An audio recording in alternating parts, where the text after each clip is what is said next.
We're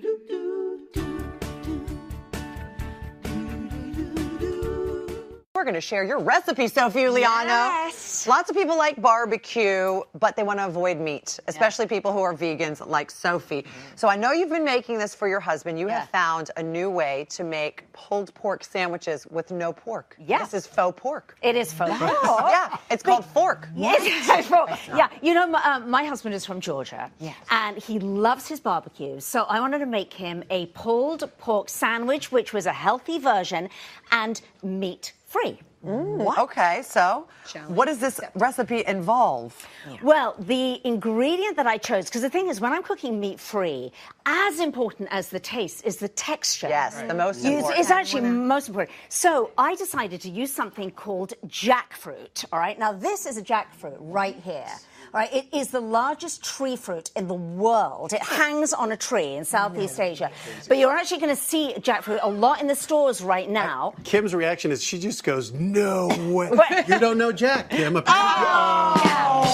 Oh my gosh, and it's super heavy, and this is just half of it. Go ahead, bring it in, Yeah, Tots. and you know, the reason why I chose to use jackfruit, Debbie, is because it has a very similar texture to pulled pork or chicken. It's extraordinary. Okay, what does it taste like without any of the seasonings? Does it taste like meat? It's a little bit sweet if you were to eat it straight from the fruit. But once you get it in a can, and I'm going to recommend for this recipe that you use a can, it has a very, very neutral flavor. So we're going to spice it up. Okay, how do we do it? Let's All put it right, together. so this is how we do it. You're going to take your can, you're going to drain it and lay out the jackfruit. It looks a little bit like tuna here, right? Now I'm going to make a barbecue seasoning. So to make that, I'm putting in some smoked paprika, sea salt, ground pepper, some coconut sugar, which gives it a nice nutty flavor. We have here some ground chili. We have some ground garlic.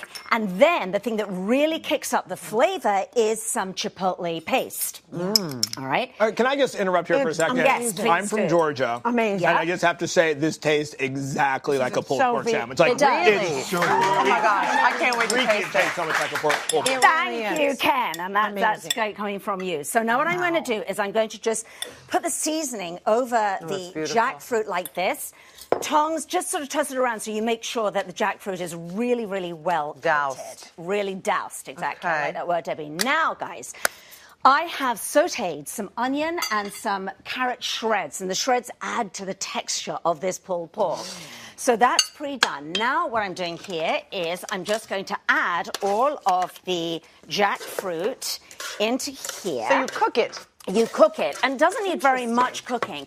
So what I'm going to do is I am turning up the heat here, and what you want to do is I'm then going to have this ready, but you want to fry it so that it caramelizes, it slightly browns. Now, the next thing that I'm doing is adding barbecue sauce, your favorite barbecue sauce. You can use any Is it going to brand. change the texture when you cook it? Will it get tougher? Not really. What happens is you're going to, as you can see here, I'm just mashing it up so that you get the fibers like the pulled pork. But really, essentially, Debbie, what you're doing is just heating it, and you leave it with the lid on. I'm not sure where my little lid is. Here it is. Oh, here it is.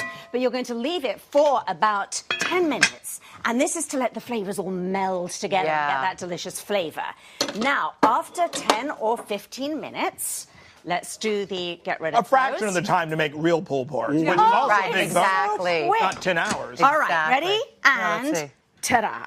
All right. It's so good. Oh my gosh, it smells delicious. Okay, and then what I do, Debs, is I just serve it here on your favorite hamburger bun. And we're just going to add, as you can see here, a little bit of the pulled fork, as you call it, Pulled Debbie. fork, and then put the coleslaw on top. Coleslaw because on top. if you're going to do barbecue, you know, depending on where you're from. In British slang, this is bloody good.